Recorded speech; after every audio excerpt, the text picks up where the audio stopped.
شروع کرتی ہوں اللہ تعالیٰ کے نام سے جو بڑا مہربان اور نہایت رحم کرنے والا ہے۔ سامعین حضرات، آج آپ کی سماعتوں کے حوالے ہے در یتیم کا وہ باب جس کا عنوان ہے جاہلیت کے افق پر۔ جس زمانے میں محمد صلی اللہ علیہ وسلم بن عبداللہ جوانی کی منزلوں سے گزر رہے تھے، تمام دنیا کا ماحول انتہائی خراب، گندا، پست، سیرت و اخلاق کے اعتبار سے مریض اور خدا ناشناس تھا۔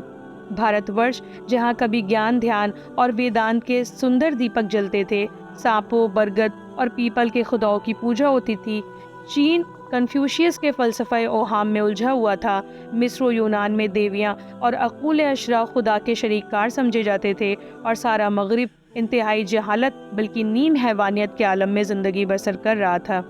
عرب جہاں خدا کے برگزیدہ نبی ابراہیم علیہ السلام نے اپنے فرما بردار اور سعید بیٹے اسماعیل علیہ السلام کو ساتھ لے کر صرف خدائے واحد و یکتا کی پرستش کے لیے مقدس گھر بنایا تھا اور توحید الہی کا غلغلہ بلند کیا تھا، وہاں پتھر کے خود تراشیدہ بتوں نے خدا کی جگہ لے لی تھی۔ اس مقام پر پہنچ کر عرب کی تاریخ کا ایک واقعاتی پس منظر قلم کے واسطے سے کاغذ پر آنے کے لیے بےتاب ہے۔ حضرت اسماعیل علیہ السلام نے مکہ کے بنو جرہم قبیلے میں شادی کی تھی اور یہی ان کے سسرال والے کعبے کے متولی بن گئے اور بہت دن تک اس منصب جلیلہ پر فائز رہے، مگر آگے چل کر زمانے نے پلٹا کھایا، حالات بدل گئے اور کعبے کی تاریخ نے پچھلے ورق کو موڑ دیا۔ مکہ کا ایک باشندہ ربیہ جو تاریخ میں عمر بن لہی کے نام سے یاد کیا جاتا ہے، بہت زور پکڑ گیا۔ آدمی دولت مند تھا، اس لیے اس کے بیسیوں ہوا خواہ پیدا ہو گئے۔ اپنے گھرانے کے علاوہ دوسرے قبیلوں کے لوگ بھی اس نے اپنے ساتھ ملا لیے اور اس طرح بنو جرہم کے خلاف محاذ قائم کر دیا۔ بنو جرہم اس سازش سے بے خبر تھے، ایک ان پر جو حملہ ہوا تو بیچاروں کے پاؤں اکھڑ گئے۔ بنو جرہم کو لڑ کر کعبے سے نکال دیا گیا اور جرہم کی اولاد سے عمر بن لہی نے یہ شرف و امتیاز آخرکار چھین لیا۔ عمر بن لہی اپنے اب کعبہ کا متولی تھا اور اس طرح مذہبی منزلت بھی اسے حاصل ہو گئی۔ مکہ والوں کی سب سے بڑی تجارت گاہ شام کا ملک تھا، قافلے کے قافلے بیچنے اور مول لینے کے لیے آئے دن شام آتے جاتے رہتے۔ بنو جرہم کا حریف عمر بن لہی تجارتی کاروبار کرتا تھا۔ ایک بار وہ شام گیا تو اس نے دیکھا کہ بہت سے لوگ بتوں کو سجدہ کر رہے ہیں، کوئی ہاتھ باندھے کھڑا ہے اور کوئی پتھر کی مورت کو انتہائی عقیدت کے ساتھ چوم رہا ہے۔ یہ جدت اور نئی بات عمروں کو اچھی لگی۔ آپ لوگ یہ کیا کر رہے ہیں؟ عمروں نے دریافت کیا۔ پرستش کر رہے ہیں اپنے خداؤں کی، شام کے بت پرستوں نے جواب دیا۔ پرستش اور ان پتھر کی مورتوں کی؟ کیا کہہ رہے ہیں آپ؟ عمروں نے حیرت انگیز لہجے میں کہا۔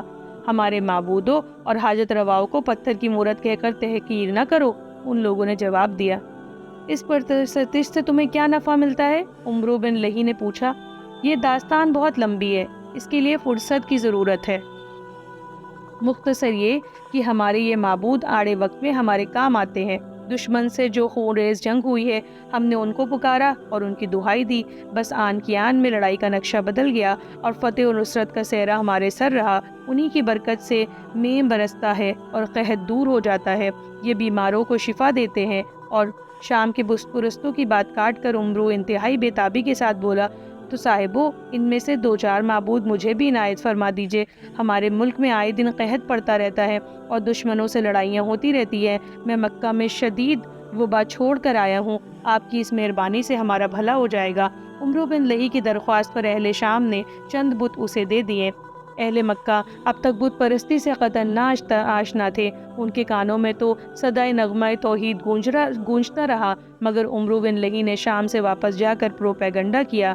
میں شام کے بڑے بڑے امیروں، سرداروں اور عالموں اور راہبوں کو بت پرستی کرتا دیکھ کر آیا ہوں۔ انہیں بتوں کے افسانوں کی اور نمک مرچ لگا کر بیان کیا۔ بولا، میں نے خود اپنی آنکھوں سے دیکھا کہ مطلع بالکل صاف تھا، خوب دھوپ چمک رہی تھی۔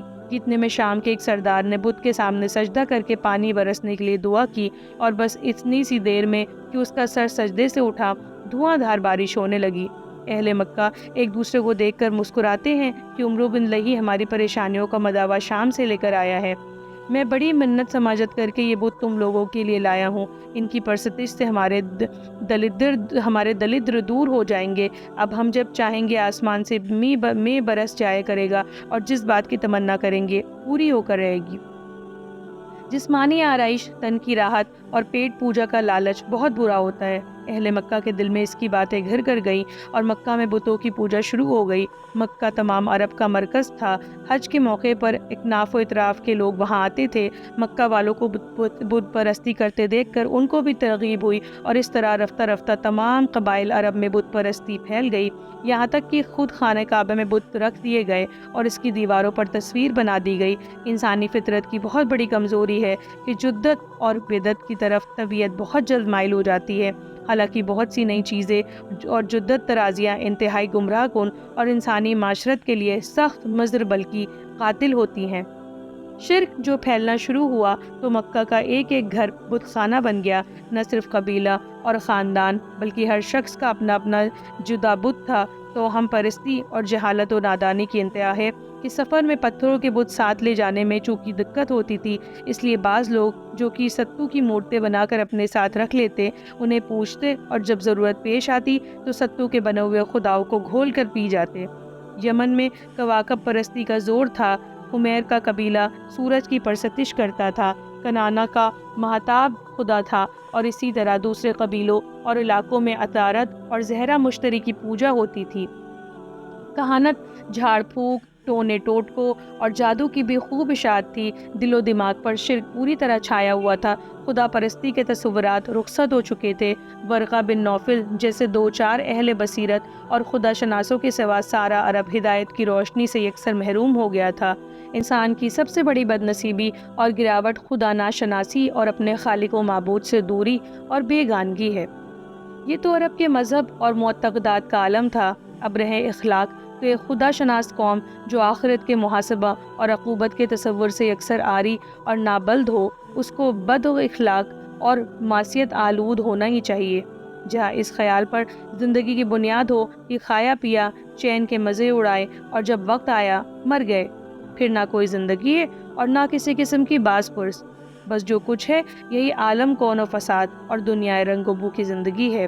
وہاں پاک بازی اور نکوکاری کی جگہ فسق و فجور اور سیاہ کاریاں پائی جائیں تو اس میں حیرت کی کیا بات ہے؟ عرب بہت شجاع، بہادر، جری اور بے باک تھے، مگر شجاعت کا سارا زور آپس کی خونریزیوں اور مارکہ آرائیوں میں صرف ہوتا تھا۔ کسی شخص کا اونٹ دوسرے کی چراگاہ میں چلا گیا، بس اتنی سی بات پر خون خرابہ ہو گیا۔ گھڑ دوڑ میں کسی کا گھوڑا دوڑ شروع ہوتے وقت مقررہ حد سے ذرا آگے نکل گیا، اس پر تلواریں نیام سے نکل آئی اور انسانوں کے خون سے زمین لالا گوں ہو گئی۔ پھر ان لڑائیوں کا سلسلہ انتقام در انتقام کی صورت اختیار کر لیتا اور صدیوں تک قبیلوں میں چشمک رہتی۔ خوریزی اور قتل و غارت گری عربوں کے لیے ایک کھیل تھی۔ انسانی جان کی ان کی نگاہ میں کوئی قدر و قیمت ہی نہ رہی تھی۔